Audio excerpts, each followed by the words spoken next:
ABC News is exploring the issue of anxiety and how we can minimise its impacts on our everyday lives. Beyondblue is a national, independent, not-for-profit organisation and works to increase awareness of anxiety and depression, reduce stigma and provide tools and resources to allow recovery and management of the condition. The chair is former Prime Minister Julia Gillard. I spoke to her earlier for the ABC News The Anxiety Project. I started by asking her about the current crises unfolding both at home and abroad and how people are coping. I think people's ability to cope is certainly being tested, and you're right, it's a lot to process. I mean, I think people are still getting themselves through the pandemic, and for many people going out in the world and seeing people in person still feels awkward and difficult. Then there is all the natural disaster news in Australia, and day after day we see the many horrors out of the Ukraine. So it is a lot.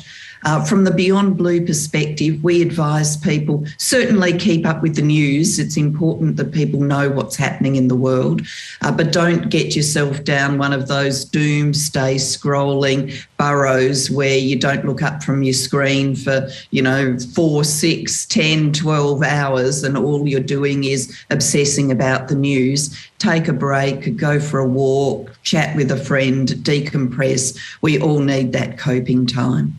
Is it difficult for some people to determine when they might need to do more, when they might need professional assistance? I think it is hard to identify that line because all of us, when we see some of the events in the Ukraine, when we see loss of life, we see children in distress, of course that upsets you, and it should upset you. I mean, that is a very normal human reaction. So to look at the news with, potentially tears in your eyes, there's nothing wrong or unusual about that. When it becomes a problem is when you can't turn away, when it's becoming persistent, when it's changing other things about your life, it's starting to put a blanket over everything, then is time to reach out and get help. And reaching out doesn't have to be anything complicated. I mean, Beyondblue is the most visited health service, mental health service in Australia. We have our support line, we have our web chat functions. There are many ways of reaching out for that first instance support. And then if you need more, of course, you will be referred to parts of the system where you can get additional help.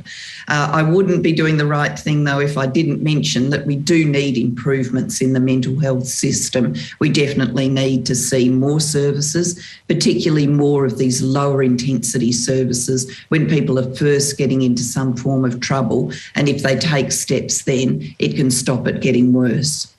Can we talk a little bit more about how and where you would like to see those additional services?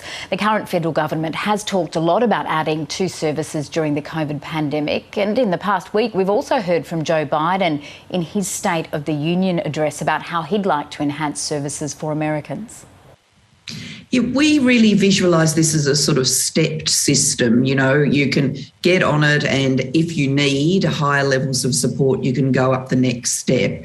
And the acute sector does need more support. There aren't enough acute services, but there's certainly a break in the steps into the system. So one thing Beyondblue has done is we've designed this thing we call New Access, which is a series of sessions with a coach, not a clinician. It's under clinical support, but a person who's not a clinician, but who can take you through coaching tips if you're starting to get into some form of trouble. And the evidence shows that for around 70% of people, that makes a real difference. So we want to see that kind of service available for all Australians, as well as more investment in the acute services.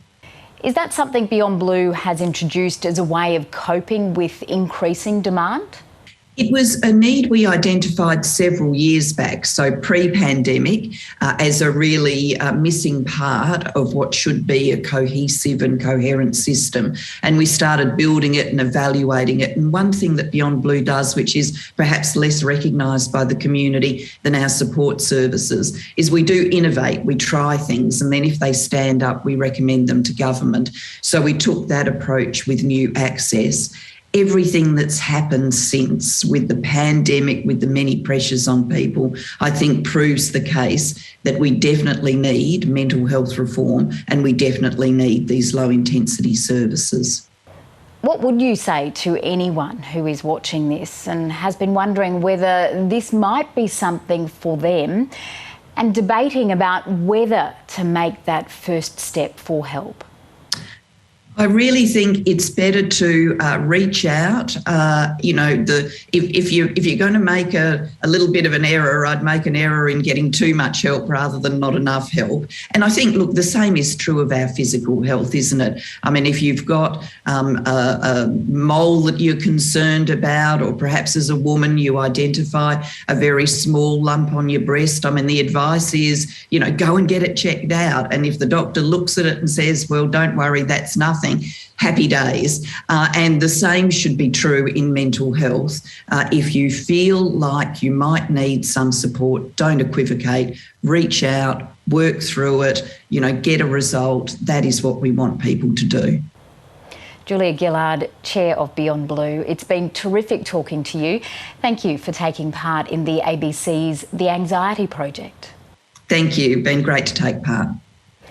And if you need information or support, you can contact Beyondblue on 1300 22 4636. Or if you or someone you know is experiencing distress, please contact Lifeline on 13 11 14.